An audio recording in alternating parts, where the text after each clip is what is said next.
Hola, ¿y cómo estás? Or in English, hello, how are you, everybody out there in YouTube land? It's me, Damp Sam. Got a story for you. This morning's survey. So, this is how it went down. I get an inquiry, because this is how our system works. I got an inquiry.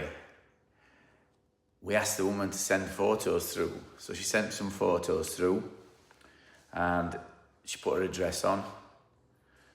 Straight away I looked at it. Damp, condensation, black mould, ventilation issue straight away. So we said to her, look, we need to come out and do a survey. It's going to cost X amount and we can come on Monday. So she said, yeah, fine. Sent an acceptance form off, paid it, arranged it for this morning. Turns up, it's a property that one of my best mates, I used to go to school with, Rushy, it's his old house. So it's a bungalow. I'm not going to say what street it is, but it's a bungalow. And I tell them, I says, well, you know, I says, my mate used to live here, he's passed away now. He broke his neck, ended up in a wheelchair, and bought this and had it converted so he could, with ramps and everything. And unfortunately, once he'd passed away, his wife and step kid, they ended up selling it to a builder who renovated it and sold it to this couple. And I went up, got talking to them. They showed me areas. But what they said is, they'd had a local company come and do some work. So I had a look at it. I had a little tap, and it had blown across top of the skirting, and it was sand and cement.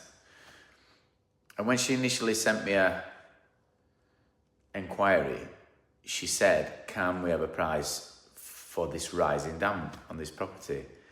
And straight away I could tell, and I went, it's not rising damp, it's a different issue, but we need to come out and have a look, just to make sure. So I went out, as I said, I had a tap, it's a blown right radiator and all along. And she says, they've had this company back a couple of times, and then they've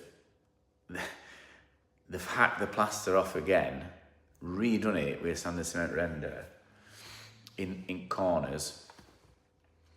And I told her straight away, and I says, it's not rising damp. Asked her what the company initially did. She says, well, they took the skirtings off, drilled and injected, and this house is a 1930s house. It's got a physical damp-proof course in. So I explained to her, I says, look, what your problem is, you've got air vents all around this property. And I took her around and showed her all these subfloor air vents. And in that corner, where plaster had blown, there were a subfloor air vent. So I explained to her that, you know, it's put this render on, and air's got underneath it, it's blown it, and then condensation's formed at the back of it as well. And they've got like low-level damp. There was no need for them to drill and inject a damp-proof course in, because the issues that they had were an internal problem. So when they'd done it, when winter came around next time, they ended up with these same patterns of damp, which are patterns of damp for condensation issues, dead pockets of air, poor circulation, things like that. They've got a PIV unit in. The guy fitted this then, but I said to him it probably needs putting up a notch. And then we looked at the ventilation and stuff. So they've got cold spots. There's a really dense render on outside. So what I did was I got my thermal imaging camera and I sort of pointed it in these corners and showed them where these cold spots were, which like sort of, you know, light bulb come on. So over the next few days, I'll be doing them a quote. I'll write a report on what we talked about on site, and then I'll do them a report where they can read it and everything's down in writing. So this company that did it, they're a building company. They're not predominantly a damp company. And I've followed this company since 2000, and they've misdiagnosed damp on every job that I've been on. And what they do is they go into people's properties and they hack off everything as if it's rising damp. They tell people it's rising damp and treat it like that. So they hack it off up to a metre or 1.20 meters. They drill and inject a new DPC, whether it's got one or not, and then they put a render on with a damp-proofing additive. Now, in some cases, it might work because they might get it right and it might have been a bit of penetrating damp, and that render that they've put on, if they've mixed it correctly with right measurements and proportions, will do its job. But if they're putting it onto a solid wall, like this was, then it cold thermal bridges through, and then they get these issues. If it were like in this case, if it were a condensation problem, that condensation problem is going to come back once it's finished. And one of the things as well, they told them that, because she says to me, the system that you're on about putting on, how long do we leave it before we can redecorate? And I said, probably about between 4 to 6 days. And she says, well, when they did this, they told us we couldn't decorate for 6 months.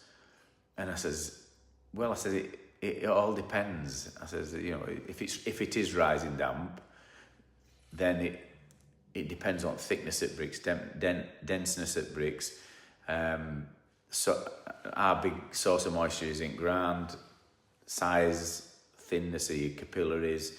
There's a lot of factors, and how wet your brickwork is. And basically, you're waiting for all that moisture to evaporate out of your bricks till they're dry, and it kind of returns to what we call equilibrium with the rest of the surroundings. Now, because this weren't rising down, there was no need, because brickwork weren't wet. So because these don't know about how moisture affects walls, this dude who's looking at all jobs for him, then he's just thinking it's stuff that's drying out.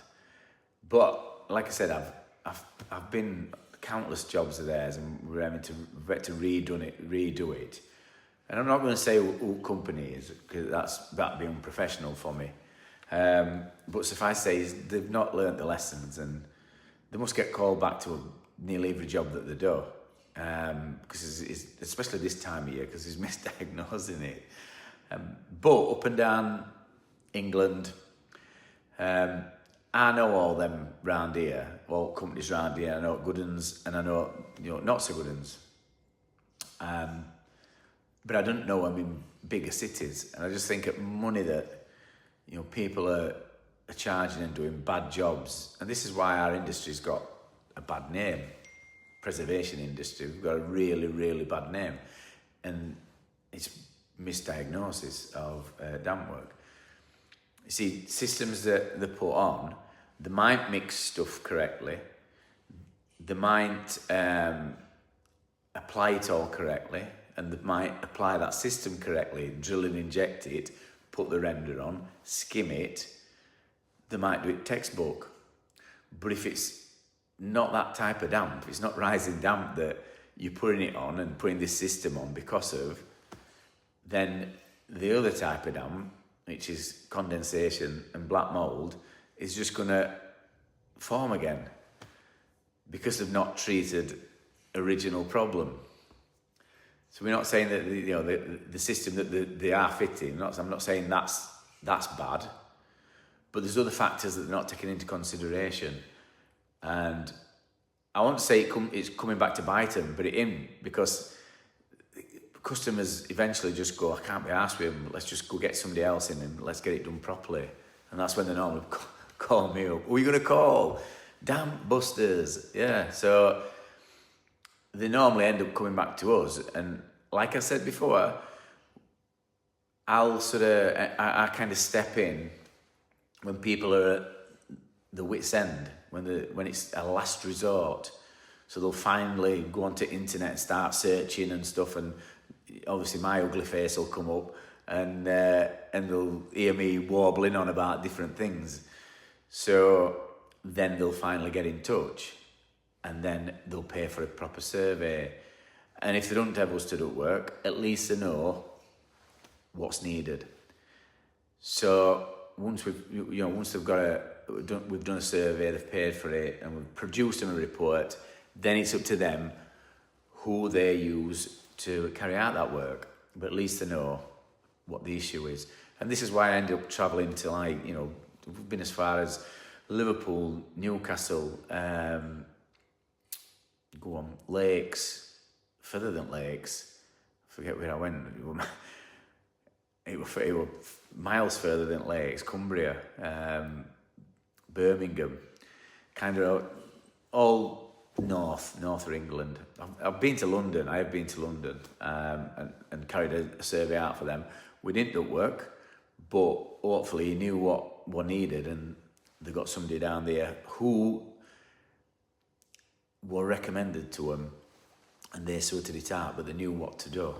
I'm not saying that our services are cheap, because if I'm having to travel and you're getting some good knowledge, they're not cheap, but get in touch and you can always inquire, can't you? So this company, they've been trading years, and misdiagnosing for years. I'm not going to slag them off and say they do a shit job. I'm just saying that he doesn't know about dampness. He just knows rising damp, and he just recommends rising damp all the time, which is a shame. If he went down a couple of courses, he might save his son having to go back and earache of customers ringing him up all the time. But I think he's that used to it. Customers just get fed up in the end, because all he keeps doing, he keeps going back out and cutting the same areas out. In fact, I put 2 pictures on our Facebook. I did a post on there, and you can see I took a thermal image on corner at room, and then you can see normal image, and you can see where dark cold spot is. It's. I mean, I bet he's not even got a thermal imaging camera, or even like cheapest version of one. I bought this the other day. I think it was 150 quid off Temu. Because I saw it and I thought, I wonder if it's any good. And it's just a red one. So I thought, well, I'll get this and just have a look at it. So it comes on all right. It's not the one that I've got, that flare, obviously top at range. But if you want something that's, 180 quid if you're on a budget.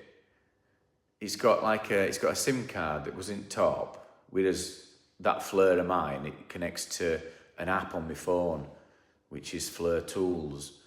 But if you're wanting something just so you can show customers, these cold spots and stuff, 180 quid off Temu, that's a belter. That's not a bad bit of kit, I'll tell you that now. And there were more than this one, and I got a discount on this as well. So, and all information that comes up on here is exactly the same as the information that comes up on me Flare one. So they must use some kind of same software. But you know what I mean? It charges up as well, so it's got a charger that you just plug into. It's like a computer.